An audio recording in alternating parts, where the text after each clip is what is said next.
Assalamu alaikum warahmatullahi wabarakatuh. Shamarka fuune jalatamtoota fi kabajamtoota uummata Oromoo jirtu bakka jirtanitti nagaaf kabajaan keessan biraa jiraatochaa hordoftoota kiyya har'allee viidiyoo addaatiin isin dhufee jira jechuudha. Har'a ganama barii barraaqaa lafaa ka'ee sa'aatii 12 mataa irratti ka'ee jechuudha.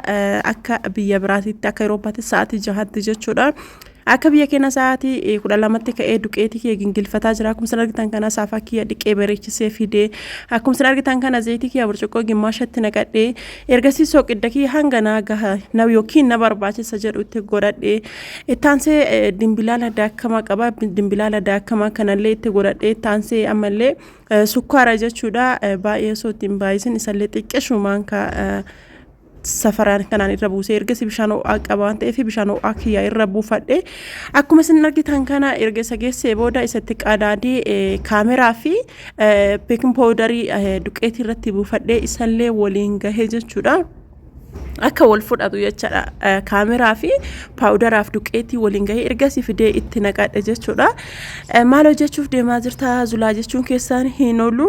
Akkuma isin argitan kana harka kiyya kana tolchee dhiqadhe ergasii booda hambaashaa bukeessuuf deemaa jira jechuudha. Akkuma isin argitan kana hambaashaa bukeessaa jira jechuudha. Akkuma isin argitan kanatti daddafee yookaan dirqama qursiin akka qursii naagahutti ta'uu qaba jechuudha. Sa'aatiin qursii darbuu hin qabu. Sa'aatii qursii akka naagahutti waan barbaaduuf jecha haala isin argitan kanaan bukeessee geessee zayitii kiyya irra dibadhee saafaa kana itti qadaadadheera jechuudha. Saafaa kana namni hedduu bitatee jiranarra akkuma isin argitan goommana kana argitanii goommana kana kalee galgala bitee goommanni kun birrii dhibbaa jechuudha. Goommana birrii dhibbaa hanga ga'u isinillee argitaniirtanii kinooti. Akkuma isin argitanii muka isaa irra babaasee hin karataa fuudhedha jechuudha. Baala isaa kana hin karataa fuudhedha jechuudha. Muka isaa kanallee hin gatu booda irratti argitan jechuudha. Wanta gatu akkasinitti hin fakkaanne isinin jedha. Akkuma isin argitan kana qadaxxasuudhaaf yeroo dheeraa naggaafatallee akkasumallee ka barbaadullee ka albeemuu muramee barbaada jechuudha. Ka qanaxafame san hin fedhu. Fedhiin nama hundaatu garagara sababa saniif jecha ergasii gingilchaa kanarra naqataara jechuudha. Goommana kana kalee galgala bitee firiija kaa'ee ganama ammoo sirriitti jechuudha. Baala isaa tokko miicee jira qulqulleessee as godhadhe jechuudha. Akkuma isin argitan kana gingilchaa kanarratti naqataa jira jechuudha. Kattafaa isarratti naqataa jira jechuudha. Akkuma isin argaa jirtan kana amma sa'aatii kana biiftuun reef baati. Maaliif isaa 12 kaatee biiftuun reef sibbaa jirti yoo naan jettanii cararraa argitanii narra bahaa jirtu kana argitanii cararratti narra bahaa jira. Mastaawutii keessaan asii wallahi maabraatiin hin jiru kasala suuqaa bootaan hin jiru suuqiin cufaadha sa'aatii 12 namni suuqii banatee hin jiru jechuudha. Akkasumas sa'aatiin narraa deemee jechuudha. Erga sa'aatiin akkana narraa deemuun erga noollee osoo hirriba kiyyaa xiqqooraa fi maal qaba. Akkuma isin argitan kana goommana kiyya kattafaa jira. Naannoo sa'aatiin kun sa'aatii tokko ta'aara natti fakkaate isa geessee baala kiyya deebee jechuudha. Mukatti deebee jechuudha. Muka isaa kanallee quncisaa jira jechuudha. Dhiisuu hin heedu gatuu hin heedu jedhee isinitti himee jira. Muka isaa kana tokkodhaan albeen irraa faaqee geessee quncee isaa argitanii quncee isaa kana namni isaa qabdanii keessa masmara keessatti na dubbisu hin dagatinaa isinin jedha. Namni isaa qabdanii yookaan aanan illee leetera gimmaashallee ta'u isinirraa fuudhuun kiyyan oolu. Garuu masmara keessatti na dubbisa walumaan mari'anna waan ta'eef warri shashamanii taatanii sa'a qabdan jechuudha. Hin dagatinaa isinin jedha.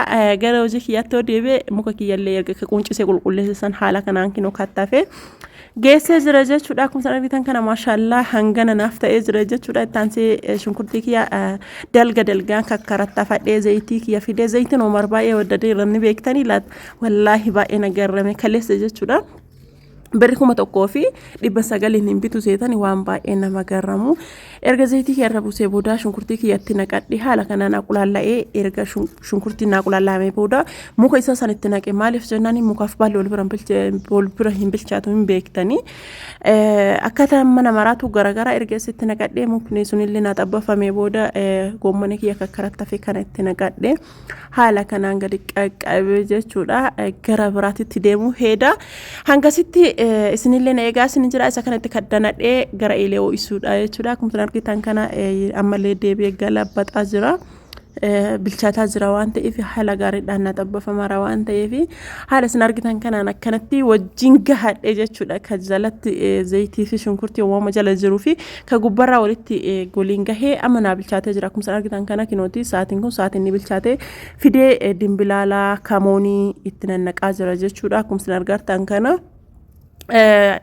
deebi'an mallee sooqidda qimamiin ani yookaan mi'eessituu namana keessa fayyadamu akka nama san kagatii wuddii makallashaa wuddii san hin bitu maal akka ta'e hin beeku waan akkasii san hin fayyadamu waan gatii wuddii kana hin jaaladhu kamoonii dimbilaalaa sigaa maxabashaa bakka hin jiraami qimamii bakka ufuma kiyyaa jechuudha mi'eessituu garaagaraa yookaan ginjibilaaf qullubbii walitti tumee aduu keessa gogsee absuuda adiitti dabalee akkasitti mana keessa bakka mi'eessituu ajaa'ibaa naa ta'a akkuma argitan kana qaaraa kiyyallee itti godhadhee karaattaa fi haala kana angeesse lixiin kiyyallee naa bukaayee eeleen kiyyallee naa oo'ee achitti eelee ka mabraati illee hin jira garuu mabraatiin sa'aatiin kun paawor hin qabu sa'aatiin waan deemeef jecha eelee qoraanii kiyya oo'ifadhee jira jechuudha.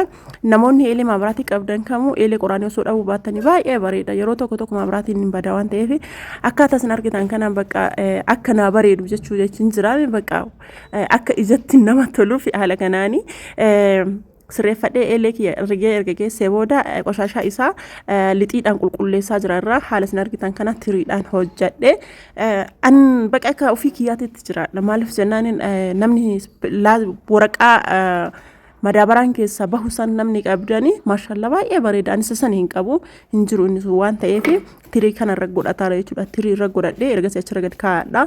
Lixiin an bukeessellee lixii sooftii ta'e jechuudha. Lixii baay'ee laafaa bareedaa ta'e wayiiti jechuudha. Akkuma isin argitan kana haala kanaan lammaffaa godhataara san irra godhadhee lammaffaa godhataara isa irra kaayaa as deebi'a akkasii fayyadamaa jira kan kushiina godha. Akkuma isin argitan kanallee haaluma dura baasisaniin jechuudha shuukkaadhaan sarara isaa babbareechifataara jechuudha qirsiitti baasee babbareechifataara shuukkaadhaan akkuma isin argitan kana maashaallah haala isin argitan kanaan bareechifadhee kan irraa fuudhee kan lammaffaa irra godhadhee kinoo haala isin argitan kanaan akkanatti bareedaa barruu kana godhee baafadhee jira jechuudha. maashaallah akkuma isin argitan kana kinootti akkanatti hiriira guurataa jira jechuudha. Kuwwan illee akkasuma itti fufa jechuudha. Jalquma ka jalqabaa isin mul'isanitti kaawwan illee akkasuma itti fufuufsiise jechuudha. Amma xumuree jira jechuudha. Akkuma isin argitan kinootti haala kanaan hojjadhee xumuree jira. Hambaashaa baay'ee bareedaa ta'e akkasuma sooftii ta'e jechuudha. Haaluma qallaaliidhaan jechuudha. Aanan osoo ittiin godhinii akkasuma killee osoo ittiin godhinii haala kanaan bareechisee hojjadhee jira jechuudha. Baay'ee namatti tola jechuudha. Maashaallah wallahi haaluma salphaadhaan hojjadhellee akkasuma akkaataan nyaanni isaallee baay'ee namatti tola sooftii ta'e jechuudha baay'ee bareeda. Maaliif jennaan lixiin kun jechuudha sa'aatii meeqabichaa bukaayee isin garramu sa'aat akkatti qofa jechuudha. Sa'aat akkatti qofa bukaayee akkasuma mandajaan dura bishaan irra oo'isuuf qabsiisee waan jiruuf isa bira achi kaayee haala isin argitan kanaan kinoo hojjadhee geessee barruu bareedaa kana naa ta'ee goomman illee baay'eera waan ta'eef haala kanaan kinooti qursii kiyya qoqqopheessaa jira jechuudha. Sa'aatillee sa'aatii bareedaadha yeroodhaan naa gahe jechuudha. Isa kana wanti na fayyade ganamaan ka'uu kiyya hambaashaan keenya sooftii kana jechuudha. Baay'ee namatti tola baay'ee namatti tola wallahi hedduu bareedaa akka ta'e haala kanaan hojjadheera jechuudha. Hangi qammasuufiyyuu gogga'ee maashaallah akkasuma immoo shaayii kiyyallee mandajaan dura qabsiise waan jiruuf jecha cinama sanii daddafee irra danfise jechuudha. Akkuma isin argitan kana shaayii keenya bubuusaa jirra. Warroonni qursii nyaatanillee qoqqophaa'anii nu eegaa jiranii. Haa ta'u malee garuu akkasuma daddafnee warra dorsinee nyaataa jirra.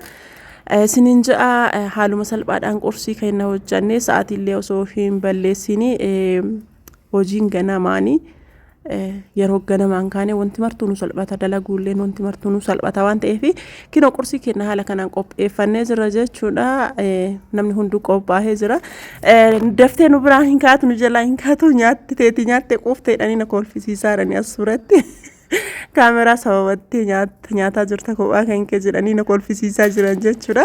Viidiyoon kiyya irraa akkana fakkaata akka itti isiniif fufu yoo barbaaddan subscribe like share na